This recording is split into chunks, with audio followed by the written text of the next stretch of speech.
First to Ethiopia, where Tigrayan rebel forces, who just weeks ago were threatening the Ethiopian capital, have said they are withdrawing to the borders of their region after a series of military setbacks. The Ethiopian military, though, said the Tigrayan troops didn't withdraw from the Amhara and Afar regions, but were forced back. And the TPLF spokesman admitted their fighters had come under pressure, especially from drone attacks. He urged the international community to persuade the Ethiopian government and its backers to pursue a political solution.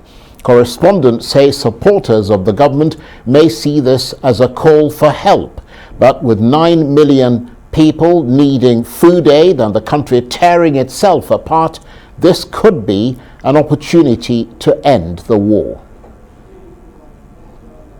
Well, for more on this, I'm joined now from Nairobi by Arise East Africa correspondent Mark Bichachi. Mark, thanks very much indeed for joining us. What's your assessment of the latest events in Ethiopia with this withdrawal of Tigrayan forces from large areas?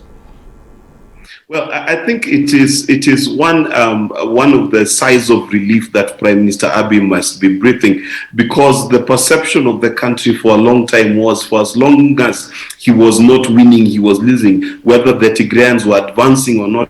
As long as there was no victory being announced, Abiy was in dire need and was losing support back in Addis. Now, this, of course, lends credence to his ambitions and his political career and the direction he wanted the country to go. Now, the question of whether this is a withdrawal because of the humanitarian need of the Tigrayan people, or it is by dint of the pressure of the combined forces and the aid in military aid that the Ethiopian army has received from countries as far as the Middle East and Turkey remains to be seen. But definitely for Abiy, he will take this as a resounding victory. So does it look like the threat posed to the capital Addis Ababa that you and I were talking about just a few weeks ago, that threat posed by Tigrayan rebel forces seems to have died out now?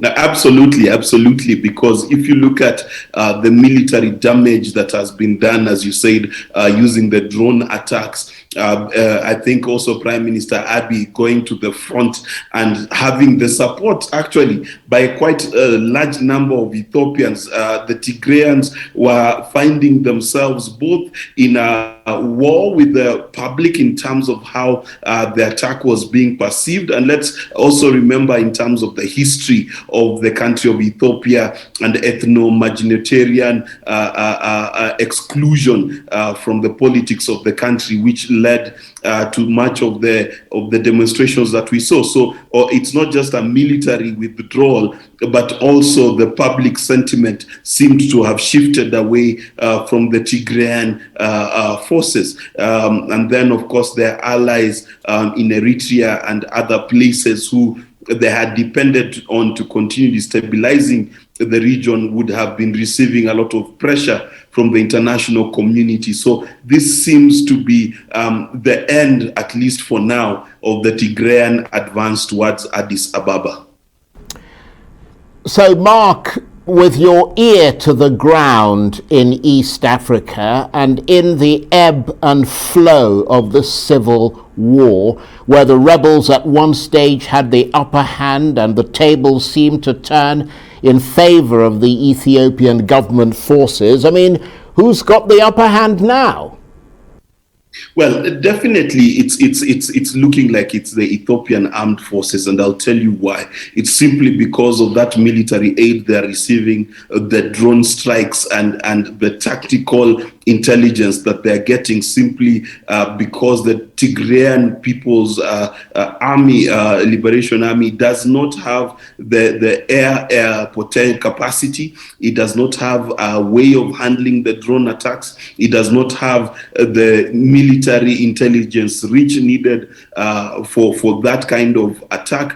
But also, let's remember, it's one thing to move out of Tigray. It's another thing to take several cities and actually hold them away from an army that is considered the legitimate army of a country. So in as much as they are still strong, and when they withdraw into their borders, I doubt whether it will be an equal fight within their own borders.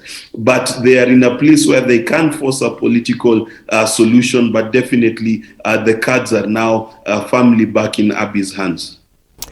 And are you getting any sense as to which direction the government will go in now? Do you think it's in the mood to agree to a ceasefire? I think the government will push them back as far as the Tigrayan border. That's the sense I am getting. I do not think they will try to overrun the Tigrayan army within the Tigrayan borders. That is simply because the conversations I'm hearing are around more federalist system, allowing more autonomy to the various regions of Ethiopia. That is what was on the table. I'm not sure it will still be on the table, given the military advantage that the army has today. But also, let's remember that you've got the Romos and other ethnic majorities that might not be quite happy with what the Tigrayans are doing. And therefore, the question really will remain in how powerful a position will the Tigrayans have, and how far will the army want to push them. If they push them up to the Tigrayan border and leave it at that, then you're most likely to see more autonomy for the regions, and seeing Ethiopia probably farming up those federal constitutional dispensations to allow more autonomy for different regions.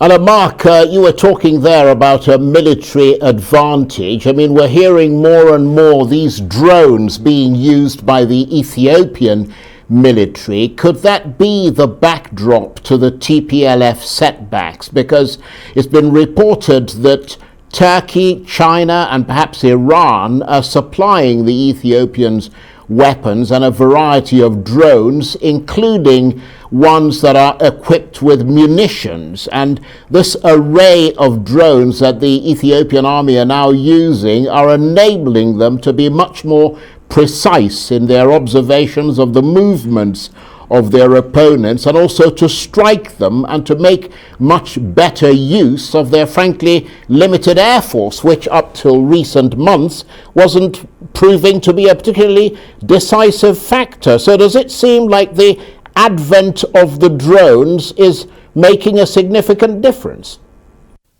I am not ashamed to tell you that it is the drones, and only the drones, that have made a difference and tilted this war towards the government's favor. It is only until countries, and someone mentioned in Turkey, Saudi Arabia, UAE, different countries other than the ones you've mentioned. And it is the drone strikes and the intelligence that these drones that are able to collect that has turned the tilt of this war. Let us remember that the TPLF is not an army that has not seen war before. It is battle hardened. Let us remember that the TPLF also had former generals who had been kicked out of the Ethiopian army because just before this war broke out, who then went back home and joined the TPLF. So in terms of ground warfare, as far as it was concerned, TPLF had an advantage. But with the technology and the intelligence they're able to collect, the munitions, the precision bombing, this definitely changed the war. And then let's also remember that the thing about drone attacks is they attack you, you lose personnel, but you attack them, there is no human being lost. And if you are trying to defend your countrymen, your tribesmen, in fact, to be more specific, you might win the war, but you cannot win it by losing lives on the ground.